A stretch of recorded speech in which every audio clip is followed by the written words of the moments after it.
daun ini dijampe-jampe dulu, bismillahirrahmanirrahim. Ya, seperti itulah, terus dimakan. Nah, dimakan oleh si dukun sambil komat kamit membaca mantra. Si dukun bilang katanya bisa mengubah daun ini menjadi uang. Gua akan praktekkan.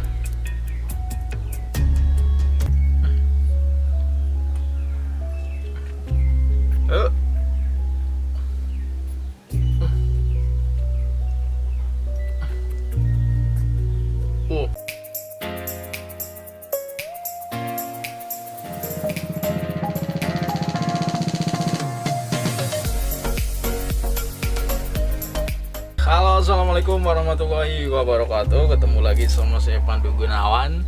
Untuk kali ini saya udah tampilannya udah kayak dukun belum ya? Enggak.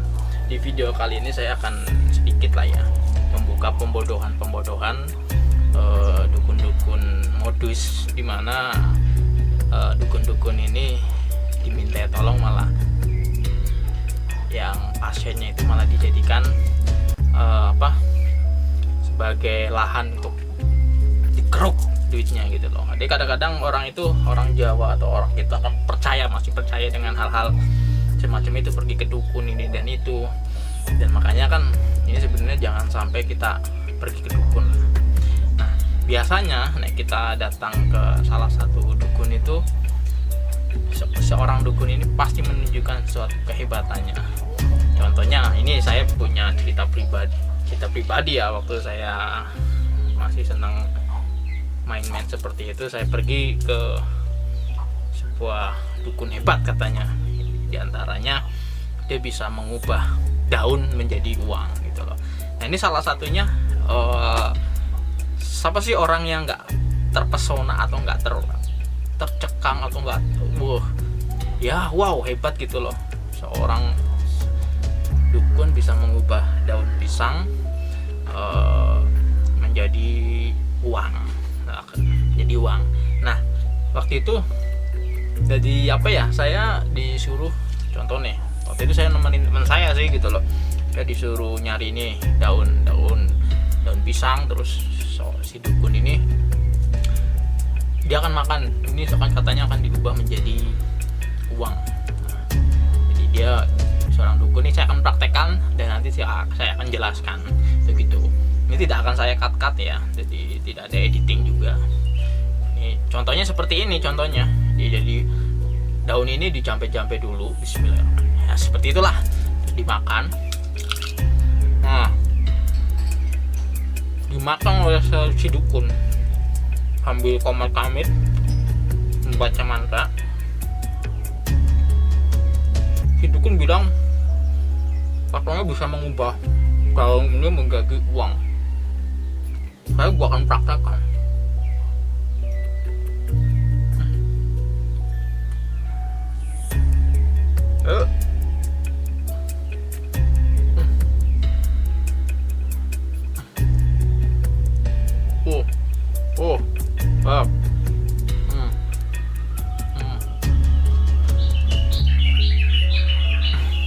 Tuh, inilah modus yang biasa dilakukan. Nah, tuh lihat, langsung daun itu berubah menjadi uang 50 ribuan. Nah, siapa orang yang nggak terpana gitu loh? Ini siapa orang yang nggak terpana ngelihat daun bisa berubah jadi uang? Wow, berarti kan biasanya orang itu hebat banget dia bisa mengubah daun jadi uang begitu. Itu tadi modus pertama. Ini saya akan bongkar. Karena saya kasihan lah sama orang-orang yang ketipu sama dukun-dukun modus. Ya walaupun nggak semuanya, mungkin ada beberapa orang yang justru malah memanfaatkan trik sulapnya untuk menipu. Nah, terus lagi saya juga pernah nemenin teman, dukun itu pamer anti jarum. Waktu itu ditusuk kayak gini. Nih, saya akan lihatkan. Ini ditusuk jarumnya di sini, ya. Ditusuk.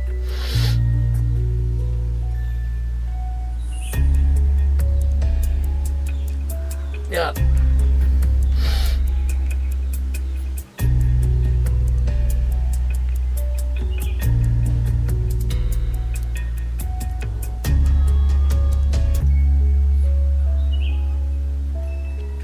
mempan. Tuh lihat, tuh gitu. Nah tuh bengkok nih jarum. Tuh gitu, itu sering banget saya menemukan modus-modus perdukunan semacam itu yang tadinya mengubah duit. Ini duit asli loh teman-teman, jadi bisa dibuat beli jajan, ini aman ini tuh ada pitanya asli nih, bisa dibuat beli jajan. Tuh gitu.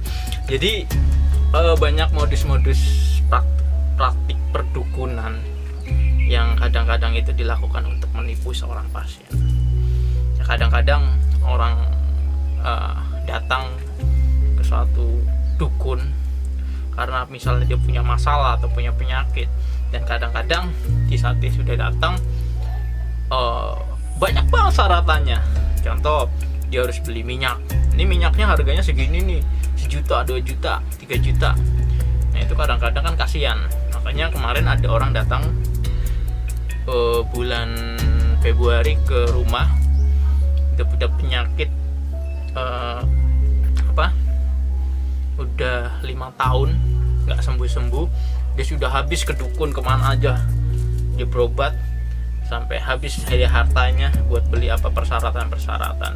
Jadi ada benda apapun disuruh beli ya dibeli gitu loh, gitu. Akhirnya habis dunianya dan datang ke sini gitu loh. Sakitnya itu ternyata sakit asam lambung. Nah, penyakit asam lambung ini memang di saat dideteksi di ronsen atau di apapun itu tidak kelihatan penyakitnya, ya normal gitu loh. Cuman asam lambungnya tinggi, kita tidurnya miring atau salah aja, kalau kumat itu ke ulu hatinya itu sakit. Itu gitu. Nah, akhirnya saya buatkan ramuan herbal. Nah, waktu itu ya saya suruh beli sendiri. Nih, beli nanti bawa ke sini. Setelah beli ke sini, dan alhamdulillah dalam seminggu normal, dan alhamdulillah sekarang sudah sembuh total. Nah, ini banyak banget kasus seperti ini. Jadi kadang-kadang pasien itu minta tolong, biasanya datang ke dukun. Seorang dukun biasanya, kamu ini wataknya gini, pasti kamu begini. Otomatis orang yang datang ke situ kan pasti bilang, iya ya, tepat ya, bener ya, hebat ya. Sebenarnya praktek perdukunan atau dukun-dukun modus atau apapun lah penyembuhan pada seseorang itu kita bermain sugesti. Jadi bagaimana meyakinkan seseorang dulu agar percaya dengan kita. Di saat yang orang itu sudah yakin, insya Allah sugesti, tergantung sugesti kita yang diberikan. Kadang-kadang yang repot itu kan ini penyakit biasa dibesar-besarkan. Jadi timbullah rasa ketakutan dan pola pikir atau pikiran kita akhirnya masuk ke alam bawah sadar kita. Nah itu yang bahaya, dan akhirnya tidur pun keingat, aduh saya kena jahilan ini dan itu. Karena banyak kasus-kasus seperti itu, sembuh kagak, dunianya habis. Itu gitu. Apalagi dengan menunjukkan kemampuannya dulu. Saya bisa mengubah duit daun jadi duit, saya juga bisa tuh. Bagaimana caranya? Caranya dengan kalau mau ngobrol masalah ini, kita ngobrol di rumah becu. Jadi saya kalau ada orang kesini, saya tuh lebih ngobrol yang rasional lah. Terus yang masuk di akal, masuk di logika, dan yang penting di sini segala penyakit itu kita minta kepada Gusti Allah. Minta gitu loh, jangan malah pergi ke dukun dengan obe rampe dan segala macam. Terus yang paling kasihan lagi susah-susah malah ditenat dijepit. Biasanya seorang dukun itu seperti itu. Seorang dukun yang sudah dipercaya biasanya meloroti gitu loh. Minta ini, minta itu, minta ini, minta itu. Itu banyak kasus yang sudah terjadi. Jadi kenapa saya berbagi cerita, membuat video ini? Karena pengalaman saya nggak mau lah di era saat ini kok kita masih percaya hal-hal atau masih bisa dibodohi dengan modus-modus praktek-praktek dukun yang tidak bertanggung jawab. Itu oknum, ada beberapa oknum, dan itu biasanya memang ya seperti itu. Karena masyarakat kita sangat senang banget, gampang banget dibodohi masalah seperti ini. Itu gitu. Karena makanya saya pengen kita mulai menggunakan pikiran kita, akal kita, dan serahkan semuanya gitu kepada Gusti Allah. Memohon, karena dalam tembang Jawa pun ada kalimat, dukun mana yang paling mandi? Yang paling mandi itu badan sendiri. Nah itu yang kadang kita lupa. Nah, Makanya saya membuat video ini, marilah kita sama-sama buka pikiran kita biar kita cerdas gitu loh, jadi tidak gampang dibodohi. Dan saya menceritakan ini biar kita terbuka wawasannya, itu salah satunya. Jadi buat teman-teman dimanapun berada, tetap dukung channel ini. Tentunya saya akan membongkar lah beberapa praktek-praktek modus perdukunan yang merugikan masyarakat gitu loh. Karena saya akan menceritakan pengalaman pribadi saya, karena saya juga bukan pernah ketipu sih, tapi saya coba pergi ke dukun.